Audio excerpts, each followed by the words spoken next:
a podcast by CIPRA. Il podcast della CIPRA. Le podcast de la CIPRA. Der CIPRA Podcast. CIPRA Podcast. Interviews, background talks, and voices from all Alpine countries. Listen to this and more in the podcast of the International Commission for the Protection of the Alps, www.cipra.org/podcast.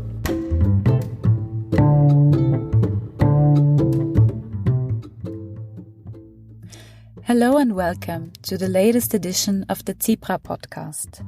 My name is Veronika Riebernick. Do you love exploring the mountains as much as we do? If so, then this will be an interesting podcast episode for you.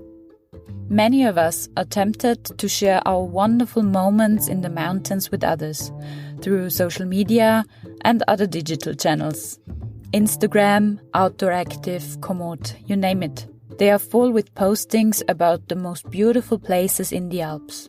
But what could be problematic about that? This is one of the questions we will try to answer in this episode.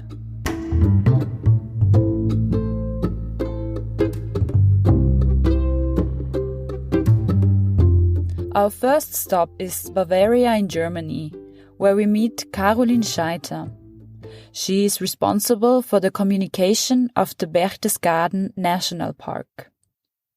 In 2020, a well-known influencer posted a photo and a drone flight above the natural infinity pool at the Königsbach Falls in the middle of the protected area.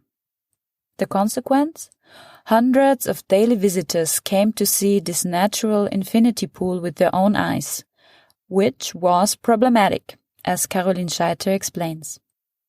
Wir hatten infolgedessen ganz viel illegale Campierer, wir hatten ganz viele Menschen, die dort ihren Müll hinterlassen haben, die Feuer gemacht haben und enorme Trittschäden im Wald hinterlassen haben, weil es keine offiziellen Wege dorthin gibt, sondern nur Trampelpfade und auch keine Beschilderung dorthin gibt. Und das hat sich dann im Laufe der Zeit We had a lot of illegal campers as a result. Many people left their rubbish and made campfires. They tramped all over the forest because there were no official trails to the spot, only dirt tracks and no signposting. People tried to reach this spot by all kinds of routes and created many kilometers of new dirt tracks. This situation caused a lot of damage to the vegetation. We counted up to 600 visitors per day. Mostly they were young people, couples or small groups, trying to find that one spot in the pool for that one photo. We thought of various ways to handle the problem. First of all, we re-signposted and pointed out the dangers. There have already been deaths at that spot. There have also been a lot of rescue missions because the area is very tricky to reach. As we had a free right of access, entering this area was initially not prohibited. This means that we first tried to keep the guests from going there with information campaigns and signposting. We also increasingly deployed our rangers in the area, for example, to collect rubbish. And we tried to use various media channels to explain clearly what the negative consequences are for nature. At the same time, we started a small campaign on our Facebook and Instagram accounts. We tried to answer the most important questions that came up with these posts. What is allowed and what is not allowed in protected areas? We tried to explain the central questions directly to our users. We spent a very dialogue-intensive time on social media.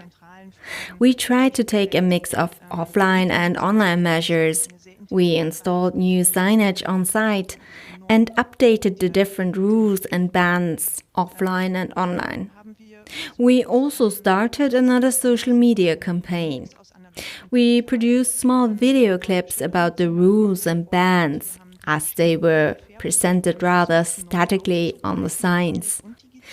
I have a very funny creative colleague who works part-time for us and is responsible for our social media channels.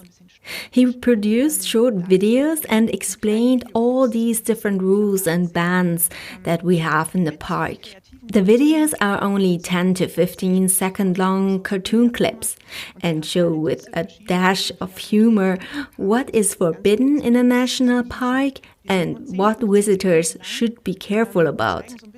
So that was one digital area where we tried to intervene. Then we started another digital campaign, Stop Geotagging, Save Nature. We asked people who posted pictures on social media to refrain from adding their GPS coordinates to their posts, so that people don't think, wow, that's an amazing photo, I have to go there too. To be honest, it got us a lot of likes on social media, but it didn't work in the field. Still, more and more people came, and they continued to go to this area.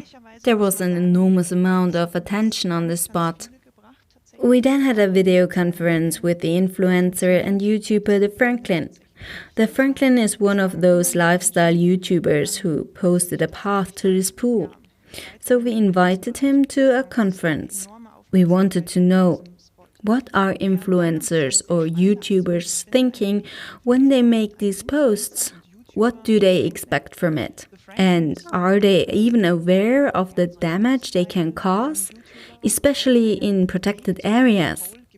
We wanted to get a feeling for their opinions, and it turned out to be a very interesting conference.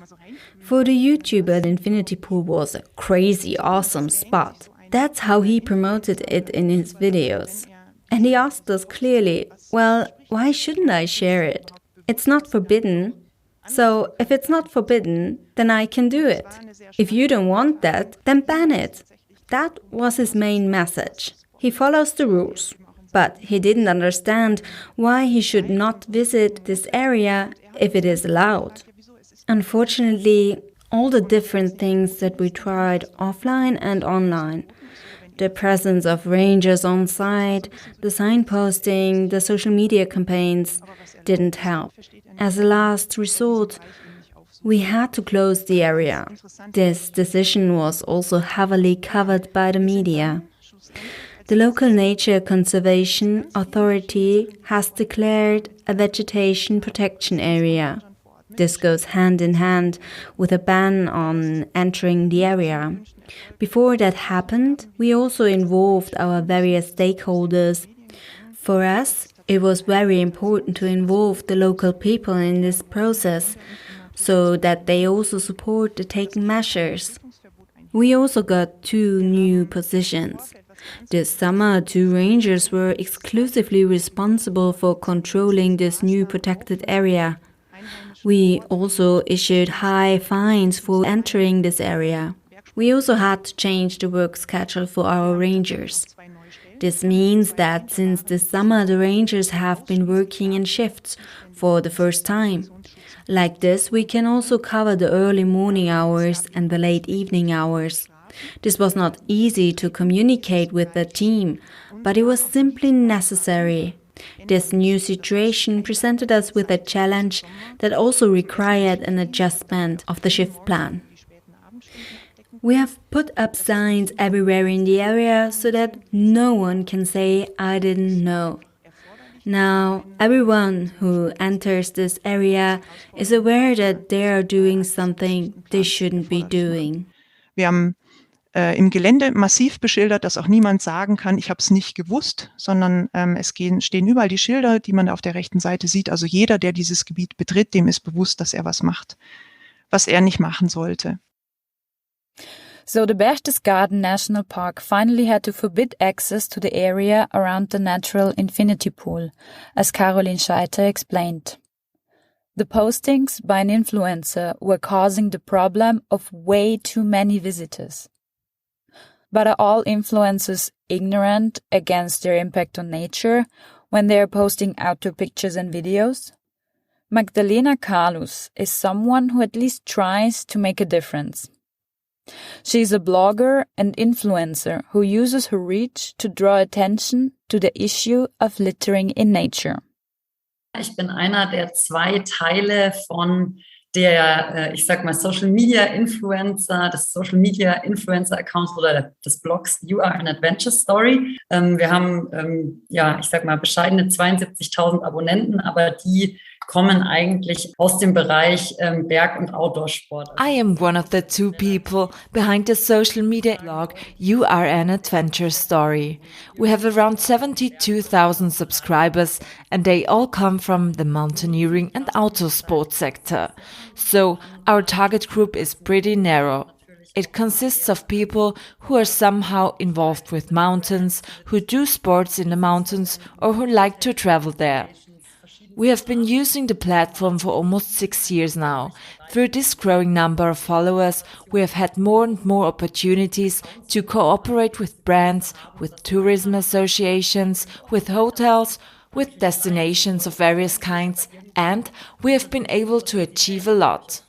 I think that is also the main motivation for accounts to continue when they reach a certain size. At the beginning, you share, you get likes and people are happy.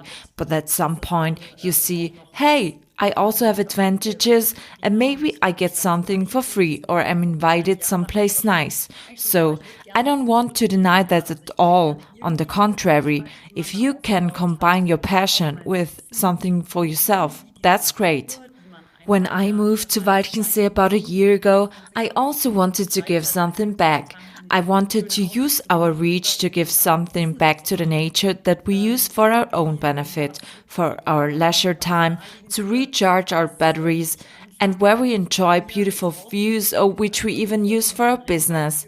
And the most obvious thing for me was to start looking close to my own home. So I asked myself, what can I do that doesn't cost me anything, that has direct visible results, and that is easy for me? I contacted the head of tourism in the municipality Kochel am See. He had also wanted to approach me because he noticed that there's someone who keeps posting pictures of the Herzogstand, the nearby mountain. So we got together. Together with the local tourism agency, he had just launched a new campaign called Nature Conservation Begins With You. We quickly agreed that I would be involved somehow. He was looking for someone to take part and to be a digital multiplier. Relatively quickly we started to collaborate. Since then, we actually have had a big article in the Süddeutsche Zeitung. So, for almost 5 months now, I've been publicly collecting rubbish once a month. And I have been motivating people to join me as well. They can do that either in person at the mountain where I am or join digitally and tag us so that we can share it. I do a little bit for myself, free of charge, because it's super easy because I'm going to the mountains anyway. I try to encourage people to reflect and to open their eyes so that they don't just go on a great tour, but that they also pick up 1 or 2 pieces of rubbish. I think that's something that all of us can do always. Even when I go trail running and I don't specifically go out to collect rubbish, I pick something up if I see something.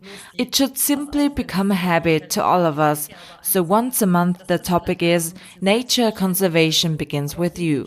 You just have to look around and take a small rubbish bag with you. It's totally easy, and that's what it is for me in the end. And we've also learned a lot since then. Before I moved to Walchensee, I didn't really know what was going on in the mountains every day. The rubbish, the traffic, the topic of visitor guidance, the collapse of the roads. I wasn't aware of it.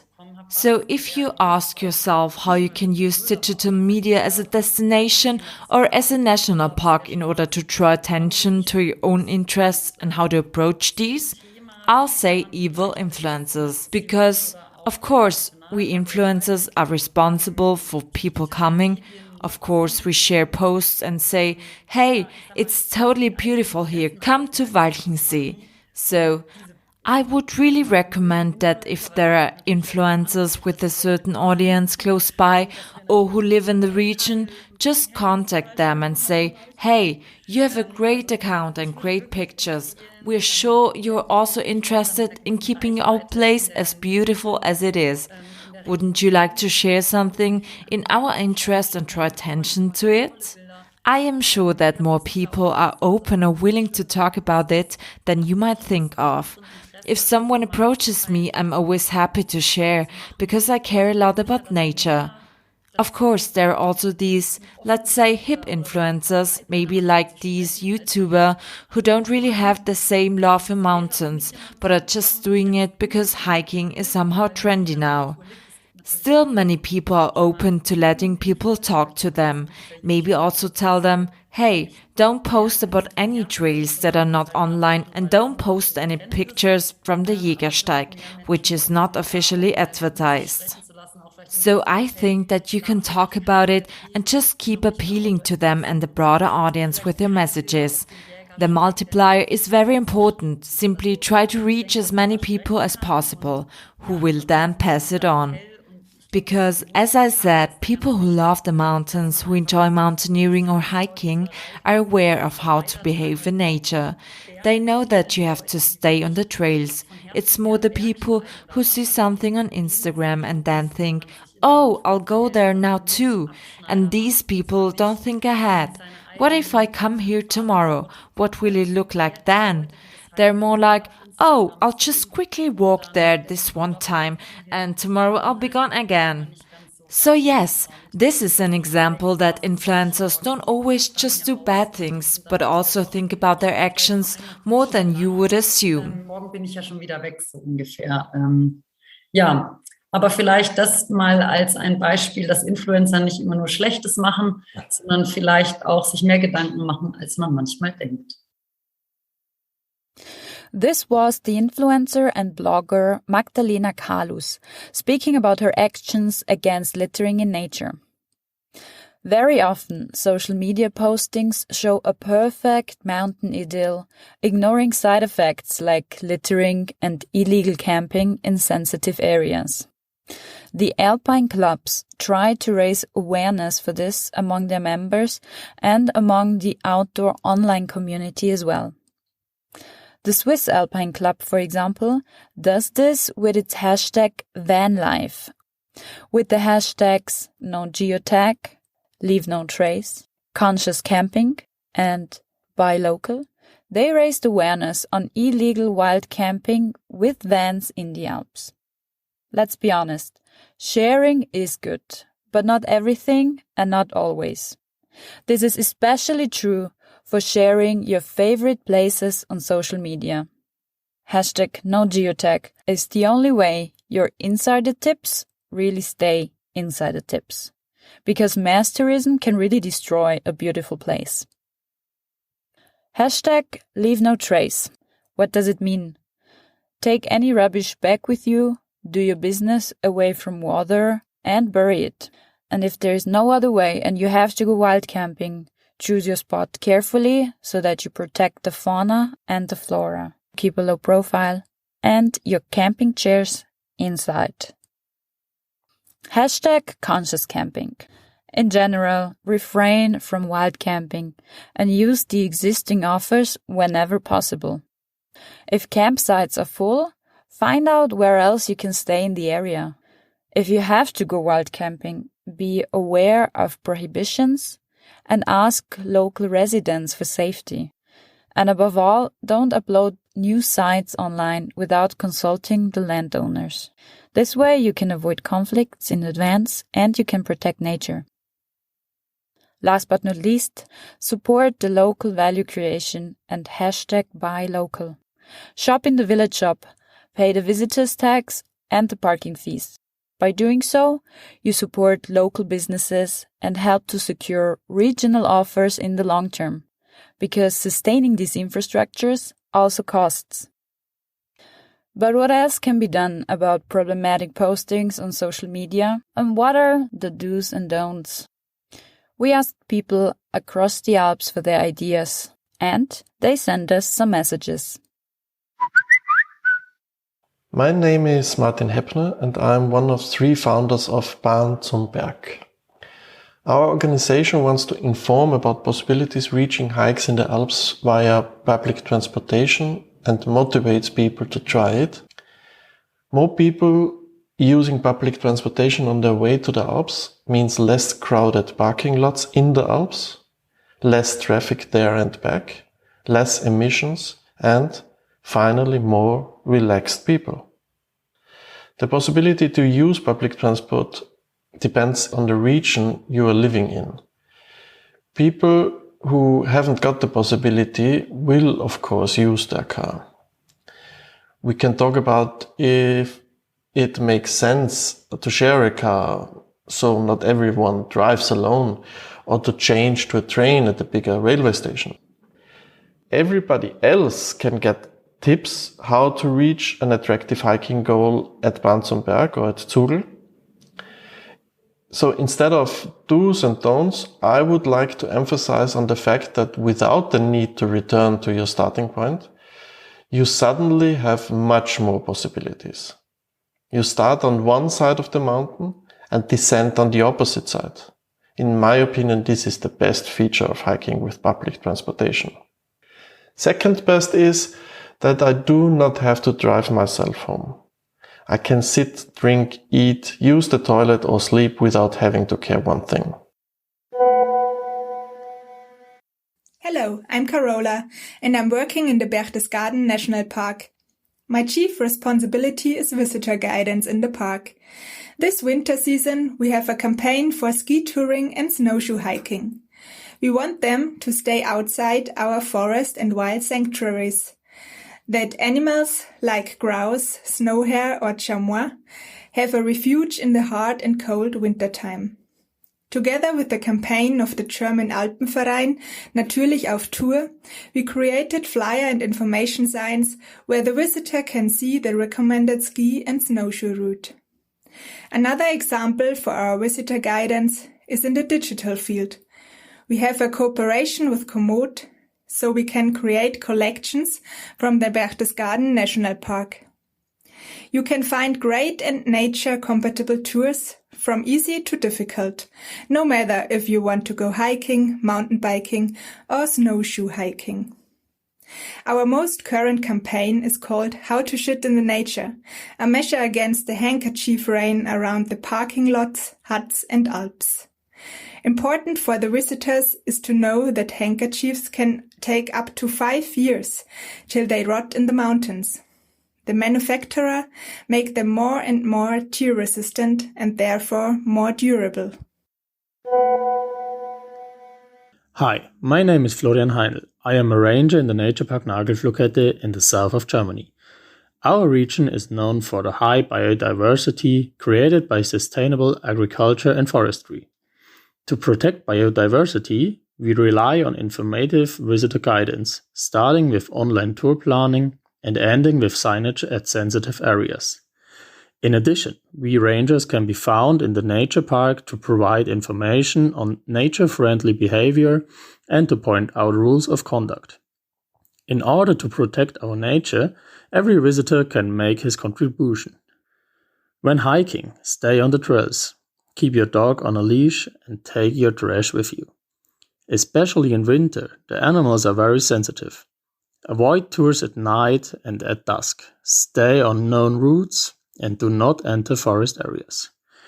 Together we can all play a part in preserving diversity for future generations.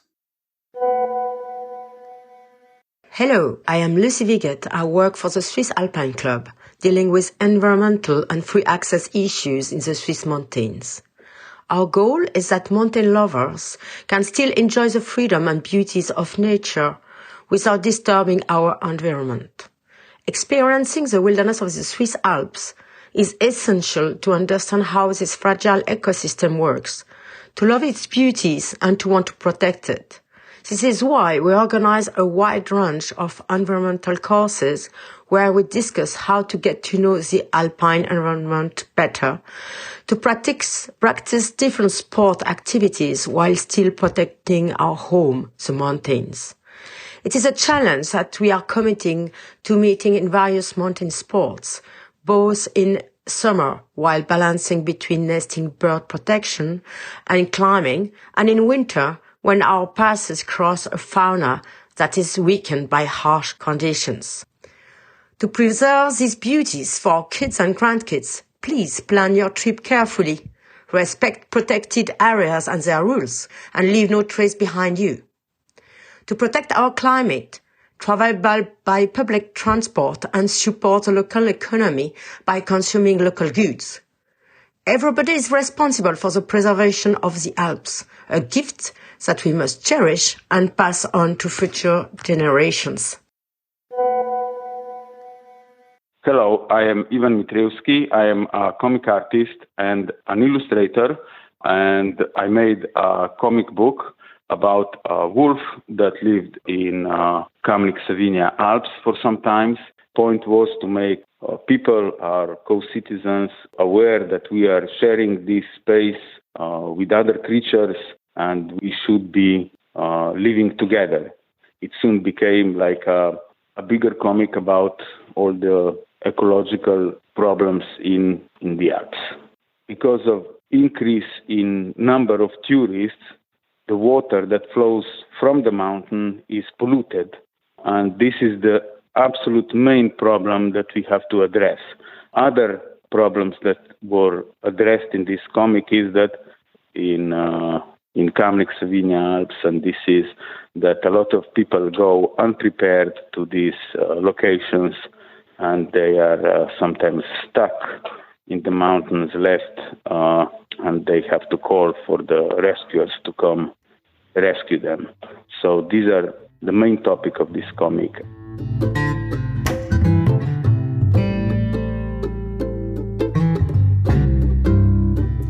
Let's recap. If you go outdoors, think about the impact of your activities in nature and what pictures you want to share. Remember that you are a guest. Respect the natural environment and the other visitors. Plan your activity carefully, respect the rules on site, and listen to the rangers. Help to keep nature clean. Take your waste with you. Keep secret places secret and avoid geotagging. And last but not least, have fun and enjoy the magnificent alpine nature.